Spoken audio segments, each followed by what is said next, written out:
Car Dieu a tant aimé le monde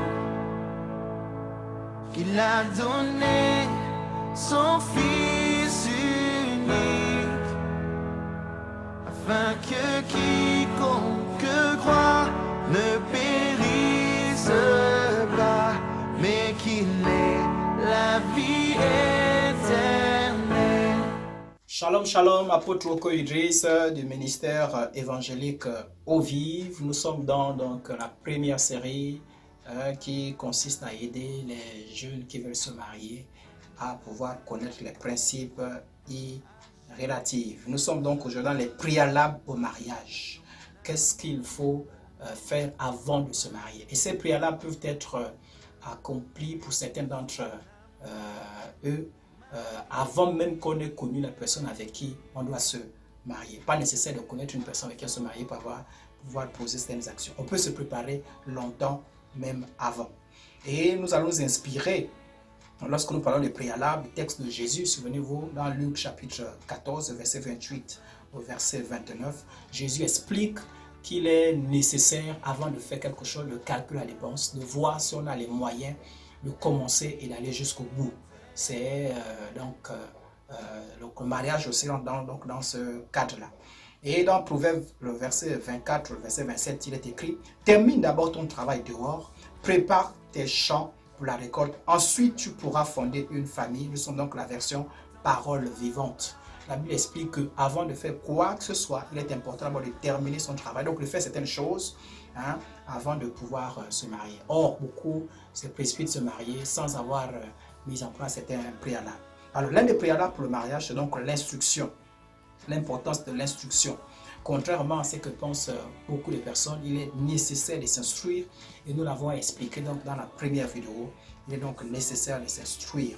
Dans la Bible dit dans Osée chapitre 14, verset 9, que celui qui est sage prenne garde à ces choses, que celui qui est intelligent comprenne. Car les voies de l'Éternel sont droites, les justes y marcheront, mais les rebelles y tomberont. Et dans Osée chapitre 4, le verset 6, il est écrit, mon peuple est détruit parce qu'il manque la connaissance. Et dans Proverbe 19, verset 2, il est écrit, le manque de science n'est bon pour personne, et celui qui précipite ses pas tombe donc dans le péché. Lorsqu'on n'a pas l'instruction, la Bible dit, lorsqu'on n'a pas l'instruction, il est probable qu'on tombe dans le péché. Et beaucoup par manque d'instruction avant le mariage, tombent dans le désastre et tombent dans beaucoup d'erreurs qu'ils pouvaient éviter s'ils avaient eu un peu de connaissance. L'ignorance, la vision et les principes de Dieu pour le mariage est à l'origine du chaos qu'on observe dans les couples.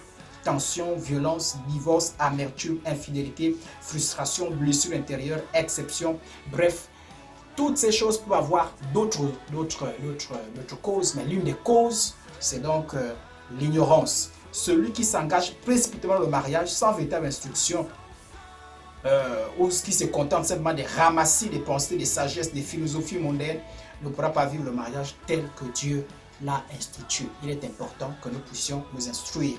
Et la Bible insiste que ces enfants puissent s'instruire dans tous les domaines avant de s'y engager. Certaines personnes pensent détenir les recettes d'un bon mariage sans repartir à la source qui est Dieu. Pour s'instruire, il est important pour chaque personne de repartir vers Dieu. La bonne instruction concernant le mariage, ce n'est pas dans les recettes que le monde donne, mais c'est dans la Bible, car Dieu est l'auteur du mariage et lui seul connaît comment fonctionne le mariage, quels sont les principes qui sont utiles pour un mariage heureux et épanoui. Les recettes donc mondaines qui peuvent paraître sages, les recettes mondaines peuvent paraître sages, mais sont en réalité vides, sans force et sans impact réel, comme l'est la parole de Dieu. Il est écrit dans Romains chapitre 1, le verset 22, que les mondains se prétendent sages, mais ils sont devenus fous. Alors, il est important de s'instruire si on veut réussir dans le mariage. L'instruction au mariage délivre des pièges du diable. L'instruction au mariage protège contre les fléaux qui déstabilisent les couples et les candidats au mariage. Il y a beaucoup de gens qui commencent les projets de mariage, mais qui ne parviennent pas. En s'instruisant, ils peuvent éviter ces pièges-là. L'instruction au mariage, donc le revêtement spirituel pour vaincre tous les ennemis et surmonter tous les obstacles du mariage. L'instruction au mariage donne donc l'assurance, la sérénité, l'équipement nécessaire pour réussir son projet de mariage. Lorsqu'on instruit, on est serein et on sait là où on est en train de partir. Et lorsque nous parlons d'instruction, nous allons davantage insister sur le fait que la bonne instruction se trouve dans la Bible et dans les livres chrétiens, parce que dans les livres chrétiens, on a regroupé certains principes et on les a comment on va dire ça, on les a organisés par thématique. C'est la même chose que j'ai fait donc dans ce livre Grâce excellente du Père Céleste, que vous pouvez avoir en écrivant, en faisant donc des commandes, en écrivant sur l'adresse qui s'affiche sur votre écran. L'instruction du mariage, on peut aussi l'avoir par les aînés de la foi, par des réunions chrétiennes, en assistant à des séminaires, à des conférences. On peut aussi également s'instruire en ayant des personnes qui encadrent dans donc, le domaine du mariage. Les candidats au mariage doivent donc humblement aspirer à la vérité. L'instruction, c'est important, mais il faut bien que ceux qui veulent se marier aspirent à s'instruire, car beaucoup de candidats au mariage pensent toujours connaître, acquérir, on pense toujours connaître le mariage, mais lorsqu'ils y entrent, ils comprennent qu'ils ne connaissaient certainement pas grand chose. Il est donc important que ceux-là qui se marient soient suffisamment humbles pour écouter les aînés et pour accepter l'instruction. C'est important d'accepter donc l'instruction. Là, c'est le premier principe. Si on veut se marier, il est important donc de pouvoir s'instruire. Le deuxième principe pour pouvoir s'instruire, le premier comme le deuxième, on n'a pas besoin de connaître avec qui on doit se marier. On n'a pas besoin de connaître avec qui on se marie pour commencer à s'instruire. On peut commencer à s'instruire dès qu'on commence à y penser au mariage pour pouvoir avoir tous les principes pour mieux aborder la question. Et la deuxième chose, c'est développer la communion avec Dieu et le service pour Dieu. Et lorsqu'on parle de mariage, on parle de mariage chrétien. Et le mariage chrétien, c'est pour la gloire de Dieu. Il est donc important, avant même de chercher le mariage, de chercher d'abord Dieu, la communion avec Dieu. La Bible dit, cherchez premièrement le royaume de Dieu, sa justice, et vous aurez toutes choses. Donc il est important, avant de se marier, de pouvoir développer sa communion avec Dieu. Fais l'intérêt de tes délices et il y aura ce que ton cœur désire. Lorsqu'on ne cherche pas Dieu avant de chercher le mariage, on risque de faire du mariage une idolâtrie.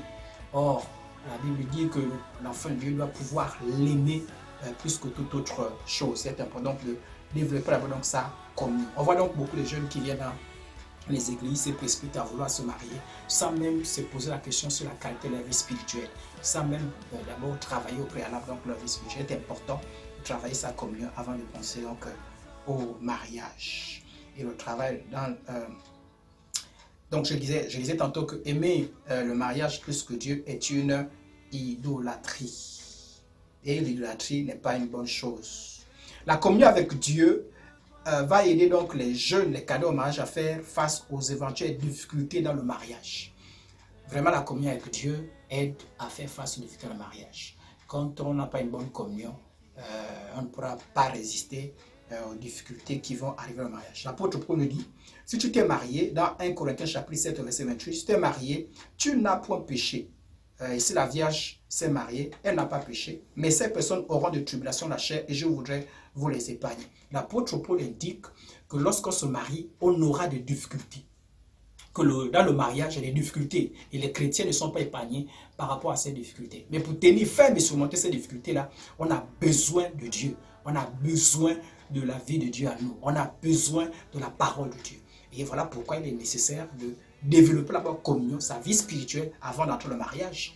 Le mariage, ce n'est pas pour les enfants spirituels, c'est une responsabilité. Or, la Bible dit qu'on ne confie pas les responsabilités aux nouveaux convertis. Et le mariage aussi n'est pas approprié pour quelqu'un qui n'est pas encore suffisamment fermé, parce que demain après-demain, il y aura certainement des difficultés à y faire face correctement. Donc, c'est le deuxième préalable. Le troisième préalable, c'est développer une vie de prière. Ça va dans le même sens que la communion avec Dieu. Il faut suffisamment prier pour entrer en position des promesses de Dieu. Il faut prier. L'enfant de Dieu commence la prière, poursuit la prière et achève toutes choses par la prière. La prière est importante demain après demain pour faire face à tous les ennemis et les obstacles du mariage. Et pourquoi la prière aussi? Pourquoi il faut la prière? Mais parce que même pour choisir quelqu'un, selon la volonté de Dieu, il faut donc pouvoir prier. Si on ne sait pas prier, on risque d'être charnel. Et de façon charnelle, on ne peut pas choisir les choses qui sont agréables au Seigneur. Donc il faut donc développer une vie de prière. Le troisième préalable, lorsqu'on veut se marier, c'est vivre la chasteté. La chasteté est une attitude morale liée à la vie sexuelle. Elle consiste à abstenir volontairement et librement de tout plaisir charnel, illicite et de tout s'y rapporter. C'est Dieu qui a créé le mariage et Dieu a placé la sexualité dans le cadre du mariage. Selon Dieu, il n'y a pas de sexualité en dehors du mariage. Alors celui qui veut se marier doit donc vivre, développer une vie de chasteté.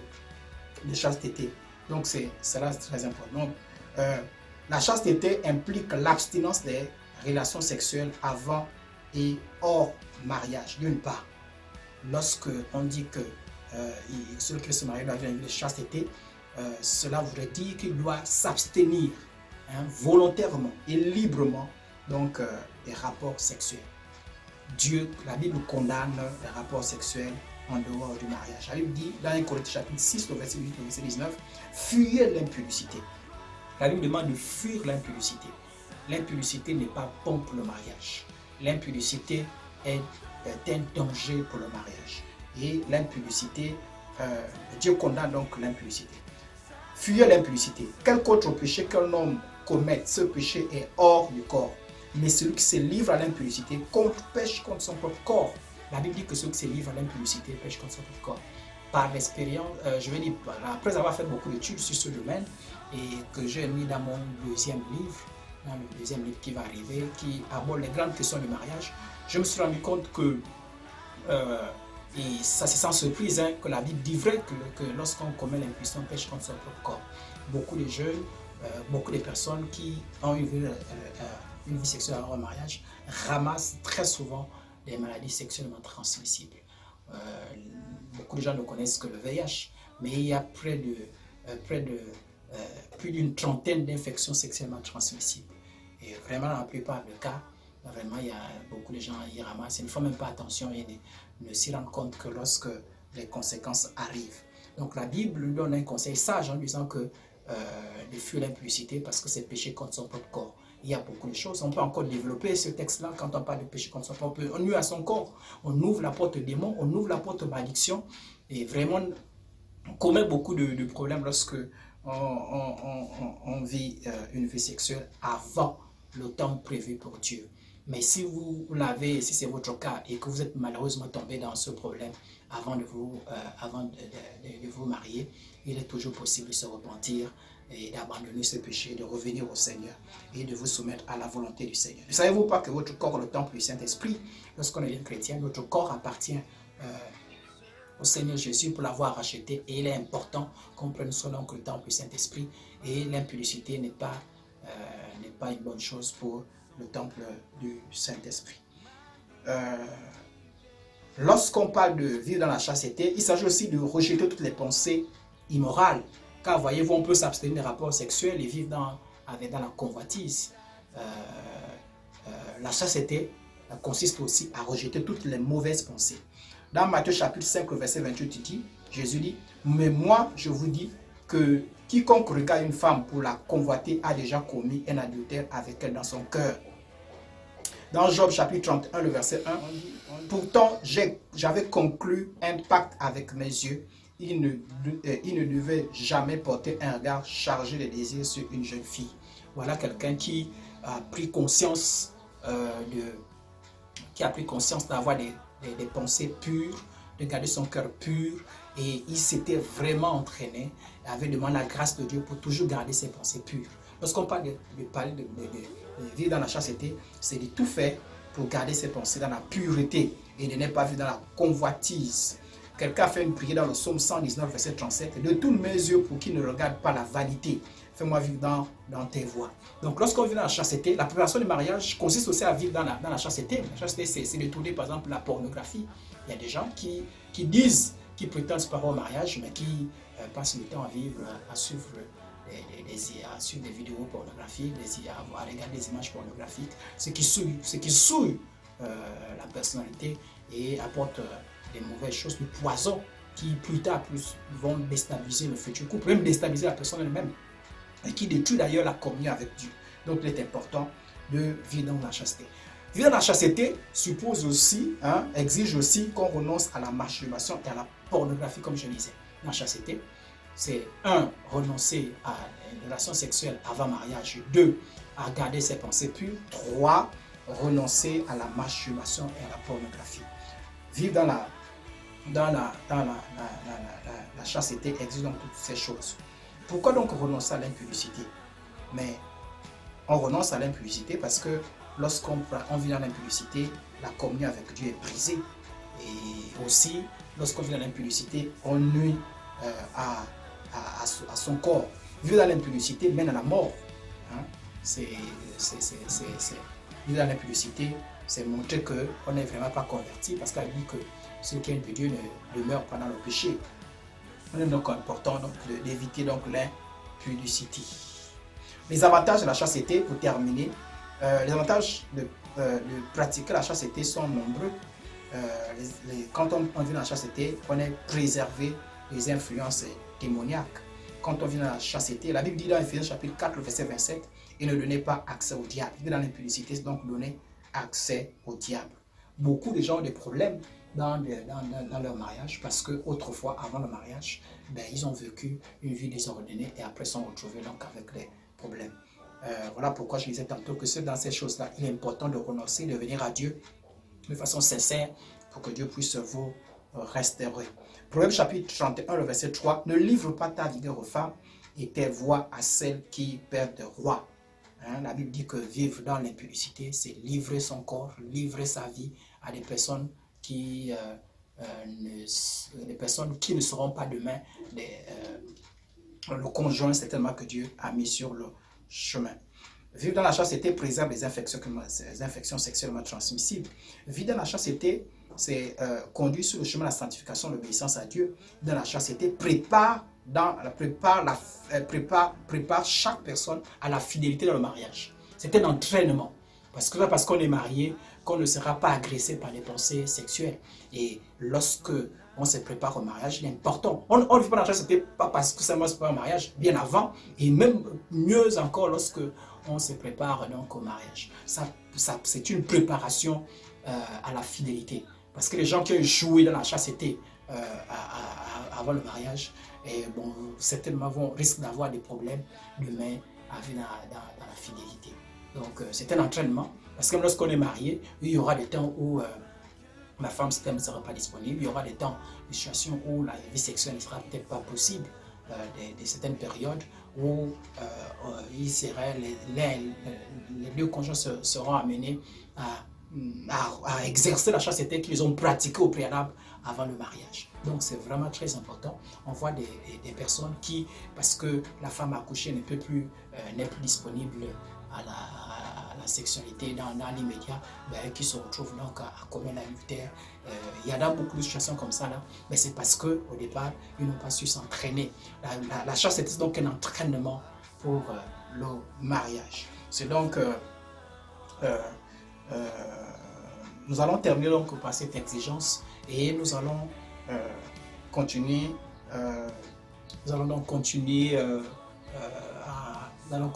à développer d'autres exigences dans le prochain vidéo. Juste avant, je voudrais terminer en soulignant ce point.